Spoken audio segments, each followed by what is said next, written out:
Hello বন্ধুরা, আমি মিতা। আমার চ্যানেলে আপনাদের সবাইকে স্বাগত জানাই। আজকে আমি মাছের মাথা ও মাছের তেল দিয়ে মিষ্টি কুমড়ো আর কচুর চচ্চড়ি করে দেখাবো। অনেকে আছে কচু খেতে পছন্দ করেন না, কিন্তু এইভাবে মাছের তেল দিয়ে চচ্চড়ি করে দেখবেন, গরম ভাতে খেতে দারুণ লাগবে।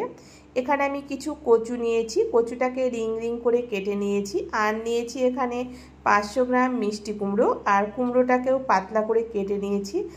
আর বন্ধুরা, এইভাবে মাছের তেল ফেলে না দিয়ে চচ্চড়ি বানিয়ে দেখবেন, খেতে দারুণ লাগবে। প্রথমে কড়াইতে কচু ভাজবার জন্য তেল দিলাম। তেলটা প্রথমে ভালো করে গরম করে নেবার পর গ্যাসের ফ্লেমটা মিডিয়াম টু হাই হিটে রেখে এখানে হালকা বাদামি করে কচু ভেজে নেব। অনেকে বন্ধু আছেন কচু খেতে পছন্দ করেন না, একটা পিচ্ছিল ভাব থাকার জন্য, কিন্তু এইভাবে তেলে ভেজে নেবার পর যদি কচু রান্না করেন সেক্ষেত্রে কচুর যে পিচ্ছিল ভাবটা আছে সেটা আর থাকবে না। আর দেখুন, এখানে গ্যাসের ফ্লেমটা মিডিয়াম হিটে রেখে মিনিট 5-6 সময় নিয়ে এখানে কচু ভেজে নেব। আর বন্ধুরা, ভিডিওটি স্কিপ করবেন না, পুরো ভিডিওটি দেখার অনুরোধ রইল। আর ভিডিওটি দেখতে দেখতে বন্ধুরা অবশ্যই একটা লাইক দেবেন। আপনাদের একটা লাইক আমাকে নতুন ভিডিও বানাতে উৎসাহ জাগায়। আর দেখুন, এখানে কচু বাদামি করে ভেজে নিয়েছি, ঠিক এইভাবে ভেজে নিতে হবে। দেখুন বন্ধুরা, এখানে কচু ভাজা হয়ে গেছে। এরপর কচু তুলে নিলাম। তারপর ওই তেলে এখানে মিষ্টি কুমড়ো ভেজে নেব। আর বন্ধুরা, আমার চ্যানেলে নতুন বন্ধু হয়ে থাকলে চ্যানেলটিকে সাবস্ক্রাইব করে আমার পাশে থাকার অনুরোধ রইল।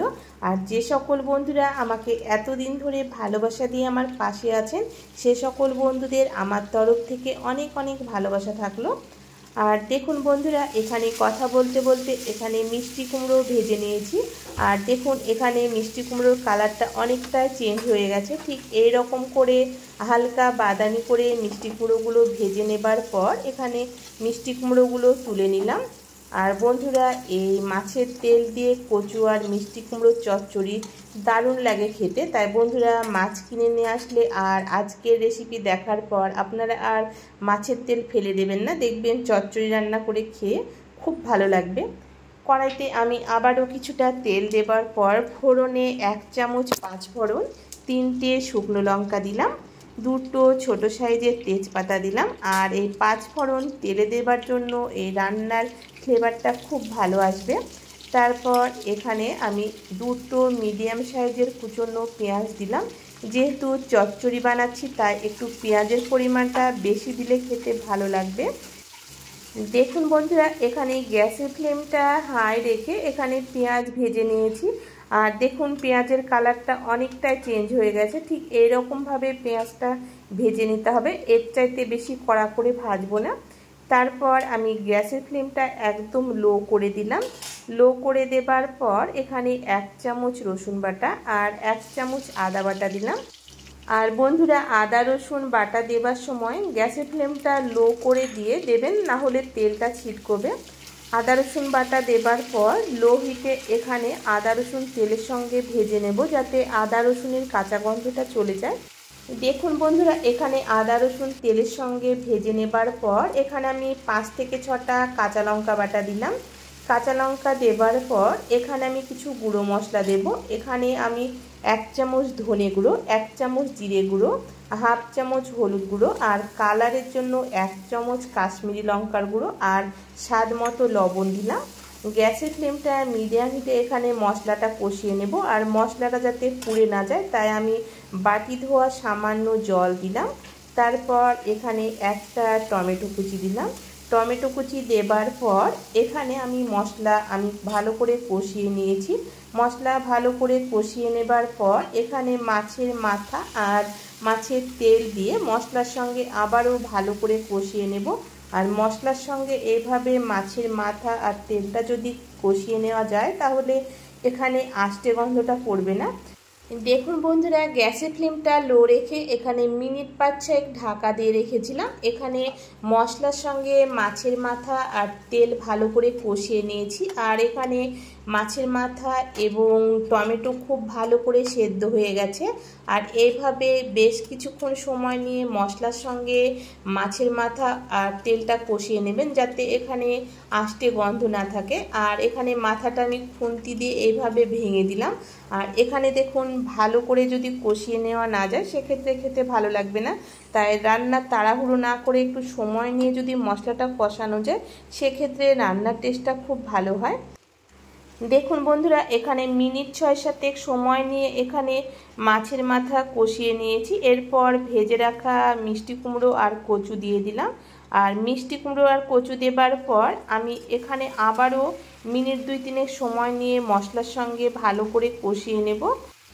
দেখুন বন্ধুরা, এখানে মিনিট 3-4 সময় নিয়ে কষিয়ে নিয়েছি। এরপর জল দিয়ে দিলাম। আর এখানে জলটা বেশি দেব না, যেহেতু এখানে সবজি ভেজে নিয়ে রান্না করছি, তাই তাড়াতাড়ি সেদ্ধ হয়ে যাবে। আর কচু অনেকটাই ভাজবার সময় সেদ্ধ হয়ে গেছে। এখানে পরিমাণ মতো জল দেবার পর এখানে গ্যাসের ফ্লেমটা মিডিয়াম টু হাই হিটে রেখে এখানে ঢাকা দিয়ে রাখবো। আর দেখুন, এখানে মিনিট 5-6 ঢাকা দিয়ে রেখেছিলাম। এখানে জলটা অনেকটাই কমে গেছে। আমি আবারও একবার ঢাকনাটা খুলে নাড়াচাড়া করে দিয়ে ঢাকা দিয়ে রাখবো।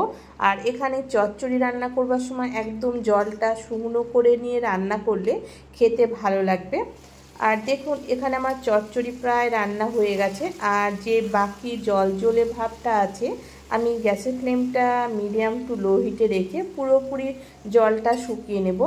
আর যেহেতু মিষ্টি কুমড়ো রান্না করছি, তাই এখানে আমি 1 চামচ চিনি দিলাম। আর চিনিটা দেবেন, সেক্ষেত্রে খেতে ভালো লাগবে। সব শেষে এখানে কিছু ধনেপাতা কুচি দিলাম। আর ধনেপাতা কুচি আর চিনি দেবার পর আর একবার নাড়াচাড়া করে মিশিয়ে দেব। আর এখানে হালকাভাবে নাড়াচাড়া করবেন, তাহলে এখানে সবজিগুলো গোটা গোটা হয়ে থাকবে এবং সেদ্ধ হয়ে যাবে, খেতে ভালো লাগবে। এরপর গ্যাসের ফ্লেমটা লো রেখে এখানে ঢাকা দিয়ে রাখবো, যাতে বাকি জল ভাবটা শুকিয়ে গিয়ে তেলটা ছেড়ে দেয়। আর চচ্চড়ি রান্না করবার সময় খুব সাবধানে নাড়াচাড়া করবেন, তাহলে সবজি সেদ্ধ হয়ে যাবে কিন্তু গোটা গোটা হয়ে থাকবে। আর খুবই পরিমাণ যদি নাড়াচাড়া করেন সেক্ষেত্রে সবজি ভেঙে গিয়ে ঘন্ট হয়ে যায়, সেক্ষেত্রে দেখতেও ভালো লাগে না, খেতেও ভালো লাগে না। আর এখানে দেখুন বন্ধুরা, সবজিগুলো একদম গোটা গোটা হয়ে আছে আর খুব ভালো করে তেল ছাড়তে শুরু করেছে। তার মানে আমার চচ্চড়ি রান্না হয়ে গেছে। সব শেষে 1/2 চামচ ভাজা জিরের গুঁড়ো দিলাম। ভাজা জিরের গুঁড়ো দেবার পর আলতো হাতে নাড়াচাড়া করে নিয়ে এখানে গ্যাসের ফ্লেমটা বন্ধ করে দেব। তারপর আমি 1 মিনিট থেকে 2 মিনিট ঢাকা দিয়ে রাখবো, যাতে এখানে ভাজা জিরের ফ্লেভারটা পুরোপুরি এখানে চচ্চড়ির ভিতরে যায়। তাই বন্ধুরা, মাছের তেল ফেলে না দিয়ে এইভাবে চচ্চড়ি বানিয়ে গরম ভাতে খেয়ে দেখুন, আশা করছি খুবই ভালো লাগবে। আর বন্ধুরা, ভালো লাগলে অবশ্যই কমেন্ট করে জানাবেন। আজকের মতো এই পর্যন্ত বন্ধুরা, দেখা হচ্ছে পরবর্তী রেসিপিতে।